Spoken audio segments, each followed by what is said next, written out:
And what about the paying players if their character die? Does it happen? Because of course, okay, in my Lost Mine of Phandelver, the TPK is this close. I'd say that. Today, we talked about the burning out. We discussed some difficult players who are paying for games for paid GMs. We spoke a little bit about the pressure to perform every session, mostly the cost of being a paid DM. On the DM. For feeling your dream job. Is it worth it for everybody? And the struggles we meet. We talked a little bit too about player integration, having different types of players at tables too. So some people say that paid GMing is the dream because you are getting paid playing D&D, your favorite games. But others say that it kills your passion. So on this set of videos, we are trying to analyze and understand what the reality is for us, for John, extremely experienced professional DM, and me, Alex, very unexperienced.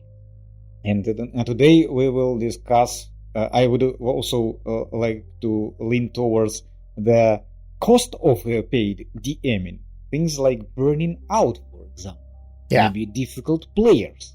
Maybe a loss of creative freedom. And also pressure to perform every session. Because the pressure to perform every session, it can lead to all of the other, it can lead to burnout as well. And as I attend to one of campaigns John is running, sometimes I notice that I know that he is performing at his best. Even though last 2 weeks, for example, he had these classes and sometimes he doesn't even have time to eat.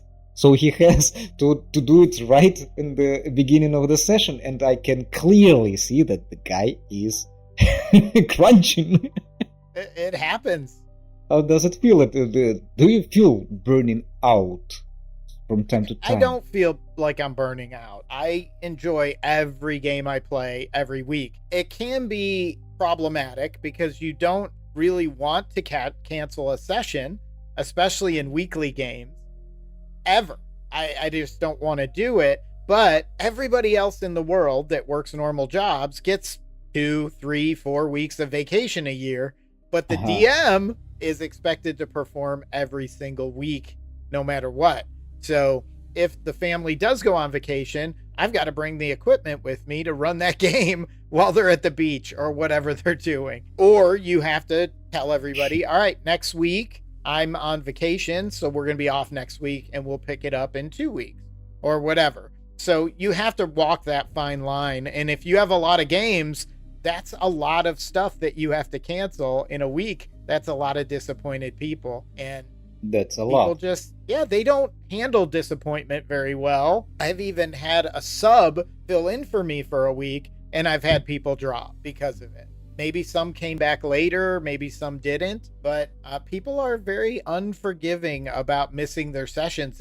It's all part of that scheduling thing. When they finally beat the scheduling bug, they expect perfection.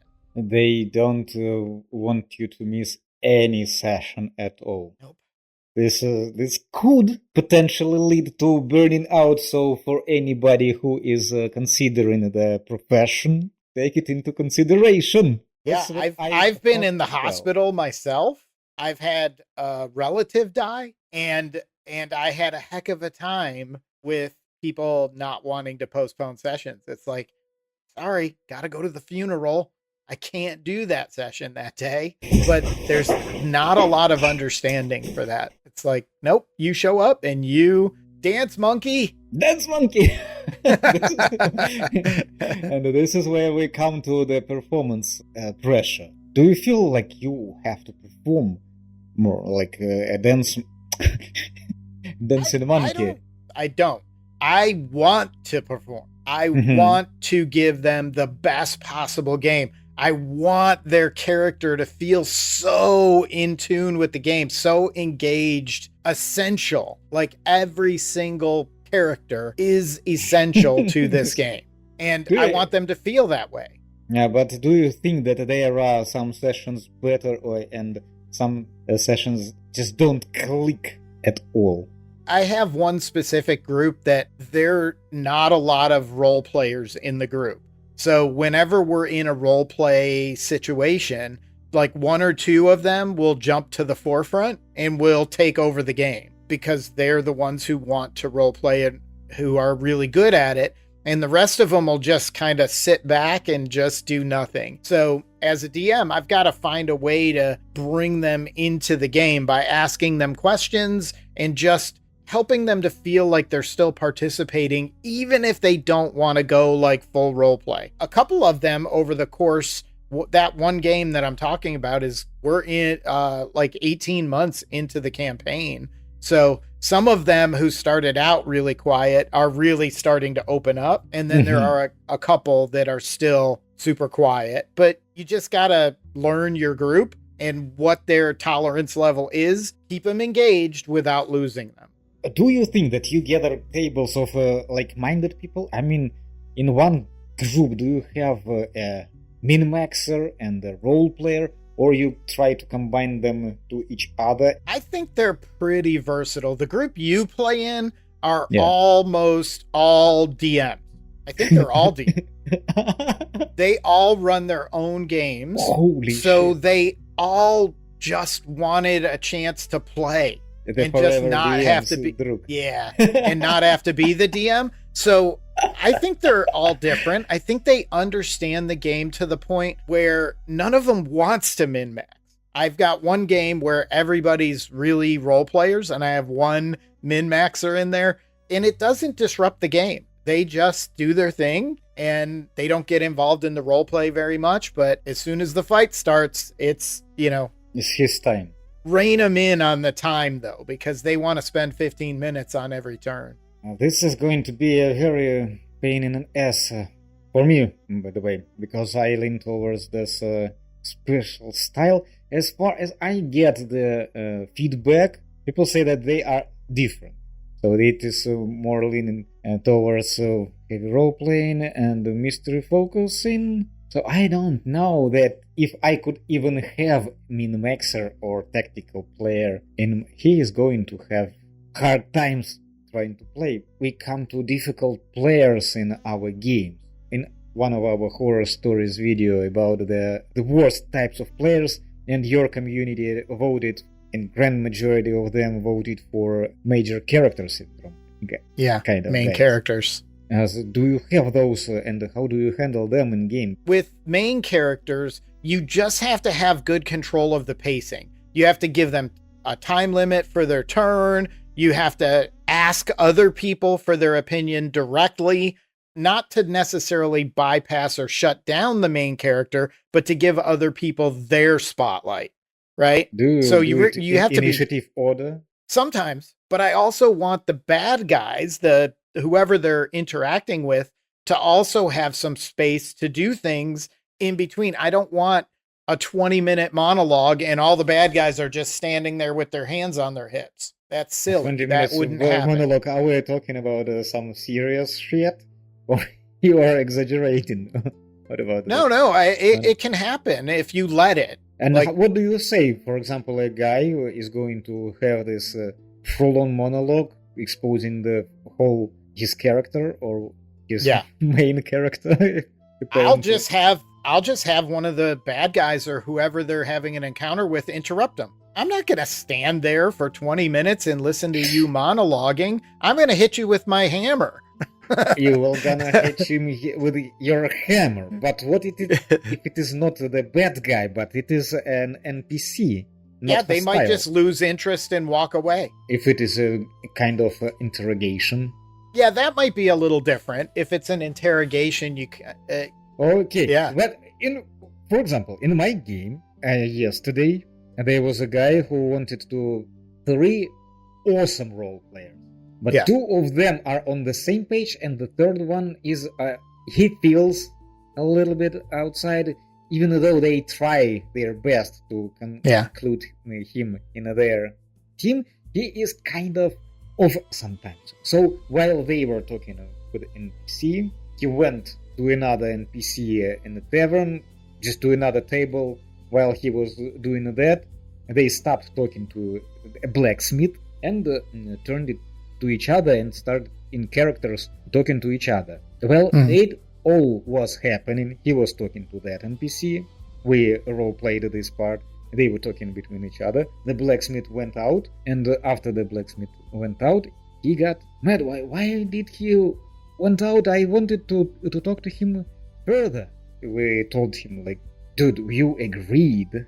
We all agreed that you will meet him in his smithy later.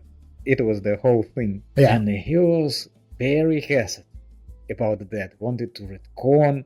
They told that you were talking to another guy over there. You can't talk to everybody else, and he is not going to wait for you. He is busy blacksmith, okay? He has some stuff to do rather than sit down and watch you talking to other patrons. I asked him about that after the game. How did he feel?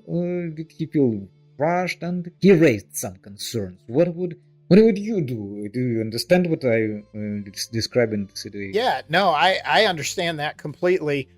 You don't want a D&D game where the world just stands still for you. You want things to happen while you're doing things, right? Like if I go talk to this person over here that I might have wanted to talk to could leave. Yeah, it is not a computer game where their NPCs just stand there waiting for you to approach. Yeah, with an exclamation point over their head waiting to give you a quest. Hey, adventurer. Hey, adventurer. Over here, I got something. You want to talk to that blacksmith some more? You know where his shop is. Go find him. You didn't tell that guy you're out of luck. You can't talk to that blacksmith. He disappeared. He gave his quest to those two guys and disappeared. Those difficult players, do you handle them in-game? Or do you speak to them after game? When you have to handle their human interaction conversations? What kind of time does it take for you to communicate outside of the game? Yeah, it depends on how bad it is. I haven't really had any really, really bad situations which had to be dealt with right then and there in the moment. I prefer to go one-on-one with those discussions. The one person that I did have to remove from a game, I had several conversations between sessions with him before that decision was made. And it got very clear to me that if I didn't remove this player, then a bunch of other players were going to leave, and I had to do what was best for the campaign. And just so you know, the campaign is now full and still going on a year later after I removed that person. What about the games themselves? You run modules and also the open, it's not like sandbox, but a custom campaign. Homebrew. Right? Homebrew. Yeah. When you say I run modules, that's nothing like the module the way it was written. Because you guys are all going to create characters and things are going to happen within the game that don't exist in the module.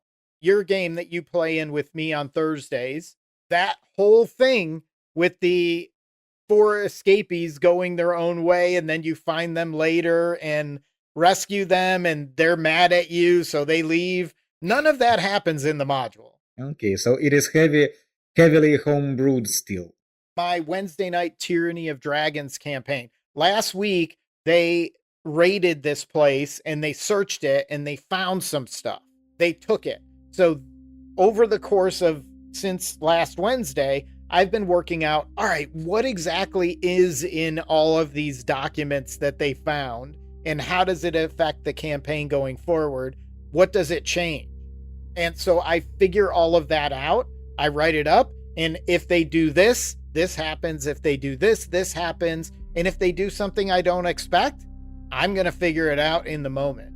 I see. I didn't know how to run modules before I tried to run Mine of Fandelver, and it is really good for teaching. It is not my kind of game at all, but I'm all in for it to end it. I mean, to lead it towards the end. Run it because it kind of shows everything in the offering. But it is definitely not my kind of game. It is kind of linear as well, it feels like it. I know that Curse of Strahd is more of a sandbox, the Icewind Dale module, also Maidens of Frost Maidens, or Storm King's Thunder is a sandbox.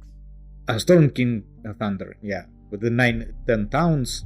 I mean, there is some linear aspects to it, but it's a sandbox as well. And what about a Tyranny of Dragons? Tyranny of the Dragons is a little more linear, but there are spaces in it. For example, I'll give you a good example that just happened recently.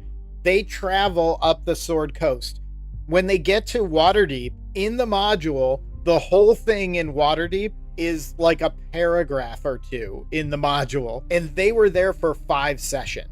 So you don't really feel like there is a kind of a loss of creative freedom. Do you come up with this stuff on the go, or you prepare it before sesh? I will integrate their characters after they create their characters at the beginning of the campaign. I integrate them into the campaign, and I come up with ideas on how their character might grow. It's very loose because I don't know what decisions they're going to make throughout the campaign. Yeah. But they might have, like, somebody they mentioned in their backstory is going to show up. Either they're going to be a friend or a foe or some combination of both. Something is going to happen. And then the rest I kind of make up on the go. Had a character die a couple sessions ago in one of my games, and they did the most unexpected thing I would have never seen coming, and I just had to come up with something on the fly as to what happened in that moment. So it's all about creativity in those moments. And what about the paying players if their character die? Does it happen? Because, of course, okay, in my Lost Mine of Phandelver, the TPK is this close. I'd say that in the Cragmaw hideout, I balanced it out very as far as I could, but still they fight with Clark, and one player is running his ass off, and instead of dashing each turn, he turns back and shoots at Clark, who is rushing after him. So he's gonna catch it. And another player wanted to hide behind a pillar. She thought that it is a good idea, and Clark is way too big to go there. It was not that. The roll was net 20, so it was 22. 24 would kill the character completely. Yeah, that's tough. I have only had that happen a couple of times. There's one player that you play with in Thursday campaign. His character has died twice now in Tyranny of Dragons in the other campaign. One character died twice. One character died twice. They had gone to Dragon Spear and they found a magic item called the Dragon Spear, which is a magical item tied to Bahamut. So when he died the first time, I told him, you can do what you want to do. Roll up a new character and you'll start a level below everybody for one session. I just want them to get used to playing their character before they level up to the group's level. So I told him, roll up a new character, or Bahamut could reach out to you and offer you to be his warrior, his warlock, because you have the Dragon Spear. And that becomes your pact weapon. He decided to go with that. Well, months later, he died again. And this time he decided to stay dead and roll up a new character. So I think death is part of the game. And I know a lot of people think, well, if you let their characters die, it's just, I'm so tied to that character, I quit the campaign. I don't buy into that. Yeah, if there's no chance of death, what am I even playing for? What are the stakes in this case? Yeah. Especially if I'm running mostly those mystery horrors. If there is no dying, the horror vanishes. That's true. Yeah, there's no tension. Should be a part there's of no, it. yeah. And that's what, I mean, you almost TPK'd us in the first fight in Crunchwater. Fights are rare, but they are deadly. They are deadly, and they mostly mean that something went wrong already. Yeah, I like that though. And after that session, it is still on the go, so it is in the middle. We had to wrap it up because it was getting too tense, and it is not coming to the end still. But he enjoyed it. He even said that I have never. I played in different campaign, but we've never been this close to death. So it has this feeling. Yeah, like it's fucking real. Yeah, the campaign that happened in Tyranny of Dragons, they talked about it all week in Discord. About the death? They just talked about all the different possibilities all week long. And then what actually ended up happening, the player didn't even decide until like 2 days before the next session. And none of them saw coming what actually ended up happening. Once I knew what he decided he was going to do a new character, then I could create the end of his current character. If you liked this video, let us know by leaving it a thumbs up. Join one of our games. There are links in our paid DMing profiles are in the description below that. There are still open tables, of course, always. Till the next time.